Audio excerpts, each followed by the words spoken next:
Vamos lá, galera. Questão 4. Nessa questão, suponha um corpo de massa 10 kg se deslocando sobre uma superfície horizontal, em que atuam duas forças na mesma direção e sentidos opostos. Com intensidades que correspondem a 80 newtons e 20 newtons para outra. E aí vem aqui a questão, determine o módulo da aceleração com que esse objeto se movimenta. Bem, essa questão é bem interessante, porque se você não entender essa questão, você praticamente não vai acertar nenhuma questão relacionada à segunda lei de Newton em nenhum concurso, tá bom? Porque ela é uma introdução à complicação, tá? É a introdução às questões que realmente caem em concurso. Vamos lá. A ideia é bem simples. Eu tenho aqui uma superfície, que ele diz que a superfície é horizontal. Em cima dessa superfície horizontal, eu tenho um objeto que ele diz ser um pedaço de gelo seco. Essa ideia de ser um pedaço de gelo seco é porque o gelo é bem escorregadio, né? E aí você não vai considerar que exista atrito, que é uma coisa, é uma força que, se ela existir, ela ia ter que estar presente nas nossas contas. Como ele disse que é um gelo, é para justamente você considerar que não tem atrito, não precisa se preocupar com atrito. Certo? Não tem essa força de atrito no nosso problema. E aí ele fala que existem duas forças, também horizontais, só que em sentidos contrários. Ela tem a mesma direção. Lembrando que força, vamos colocar aqui, ó, eu vou te chamar uma de F1 e outra de F2. F1 vai ter 80 newtons, tá? E F2 vai ter 20 newtons. Toda força é um vetor. E como sendo um vetor, ela tem módulo, direção e sentido, certo? São as três características de um vetor. Tendo módulo, direção e sentido, o módulo corresponde ao seu valor, certo? Por exemplo, se eu pego e faço uma força aqui, vamos dizer que essa caneta está aqui no quadro, certo? Se eu faço uma força de 80 newtons nessa caneta, o que vai acontecer? Depende. Porque não adianta eu falar para você que a força que eu vou fazer é de 80 newtons. Eu preciso dizer a direção e o sentido. Por quê? Se essa caneta aqui está no quadro e eu faço uma força de 80 newtons nessa direção aqui e nesse sentido, na direção horizontal, que isso aqui é horizontal, né? Horizontal, e no sentido aqui para dentro do quadro. Se eu faço uma força aqui de 80 newtons nessa direção e nesse sentido, nada vai acontecer, porque a parede vai segurar a caneta. Agora, se eu faço uma força de 80 newtons nessa direção aqui vertical e no sentido para cima, a caneta vai subir.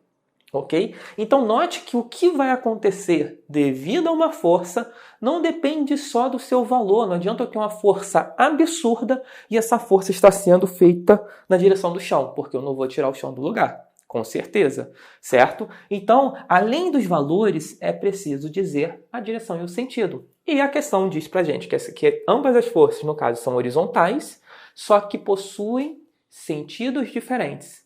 O que isso significa? Eu vou colocar uma força para cá, essa aqui eu vou chamar de F1, e a outra força vai estar no sentido contrário. Toda direção, vou botar logo aqui F2, toda direção tem dois sentidos. Ó, direção horizontal, minha direita, minha esquerda. Para vocês que estão no vídeo, né? No caso, horizontal, direita, esquerda, certo?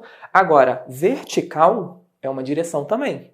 E essa direção tem sentido para cima, sentido para baixo. Então, quando eu falo, ó, a força está na direção vertical, acabou? Não, porque eu não sei se está subindo ou está descendo. Eu preciso também dizer o sentido. Aqui não importa para qual lado que você coloca cada força. Ele não está preocupado com isso, certo? Ele só quer que você entenda que uma força vai estar no sentido e a outra vai estar no sentido contrário. Isso é importantíssimo. Então, essa aqui vai ser F1, que vai ter 80 newtons. Essa aqui vai ser F2, que vai ter 20 newtons, só que no sentido contrário.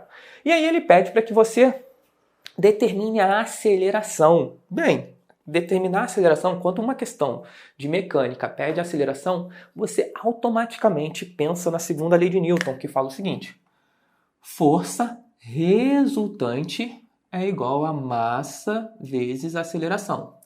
O que vem a ser a força resultante? A força resultante é a soma de todas as forças. Mas vamos com calma. Um outro dado importante aqui, que eu esqueci de colocar logo no quadro, é a massa desse bloquinho, né? A massa desse bloquinho é igual a 10 kg. Foi dito na questão. Bem, a princípio a gente tem tudo. Vamos analisar aqui agora essa segunda lei de Newton, com cuidado.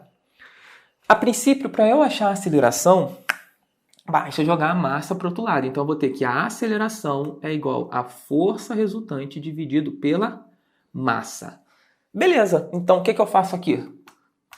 Quanto vale a minha força resultante? É aí que nós temos um problema. Por quê? O que foi dado para a gente foi a força F1 e a força F2. Tá? Foram duas forças quaisquer que estão ali sendo aplicadas no meu objeto. Força resultante é uma outra coisa. Força resultante é a soma de todas as forças que existem aqui. Tá? No caso, pra gente, o que importa pra gente são as forças na horizontal. E na horizontal só tem F1 e F2.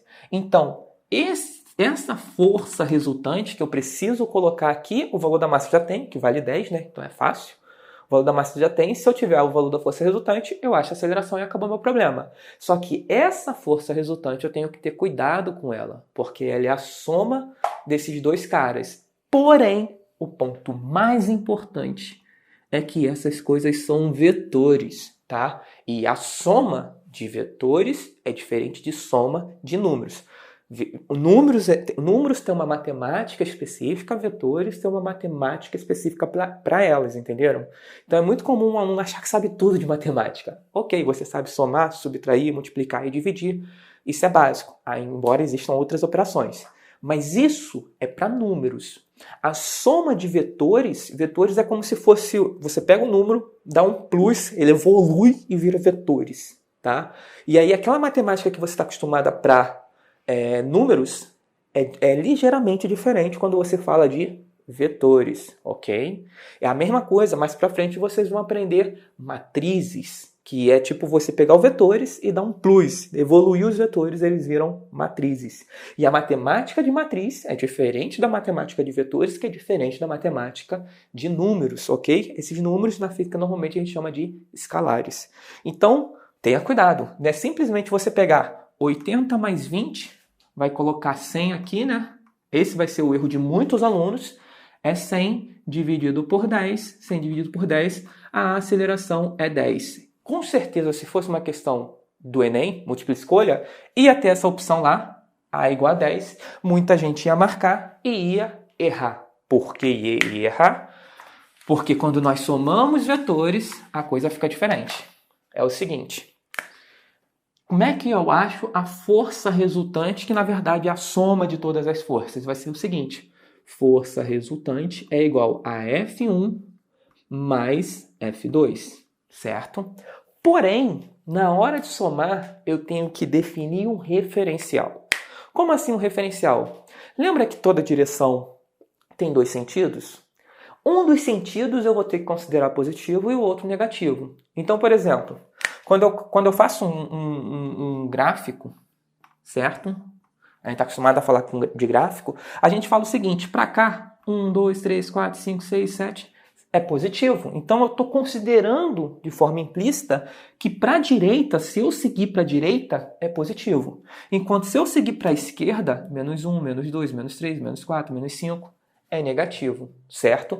Então, para a direita positivo, para a esquerda negativo. Da mesma maneira que na vertical, que é uma direção, tem um sentido para cima e para baixo. Então, para cima eu vou considerar positivo, 1, 2, 3, 4, 5, mas eu posso ter a extensão do gráfico aqui para baixo, que vai ser menos 1, menos 2, menos 3, menos 4, menos 5. Vocês entenderam que toda direção tem dois sentidos. E, nesses sentidos, eu vou ter que escolher um para ser positivo, automaticamente o outro fica negativo. Então, o que eu vou ter aqui, ó, eu vou seguir essa regrinha aqui. Lembrando que você pode escolher do jeito que você quiser. Eu posso escolher que para a esquerda é positivo, automaticamente o F1 fica negativo, ou eu posso escolher que para a direita é positivo, automaticamente o F2 fica negativo. Então, considerando isso, que eles estão em sentidos contrários, essa soma vai ficar da seguinte maneira, ó. A força resultante vai ser igual, eu vou dizer aqui, ó, assim é positivo. Então, automaticamente, para cá é negativo, tá? Então, o F1 é positivo. Vai ficar assim, ó. Quanto vale F1? F1 vale 80. 80 mais... Quanto vale F2? F2 vale 20. Só que ele está para a esquerda. Então, vai ficar menos 20. Menos 20. Note que aqui eu ainda estou somando.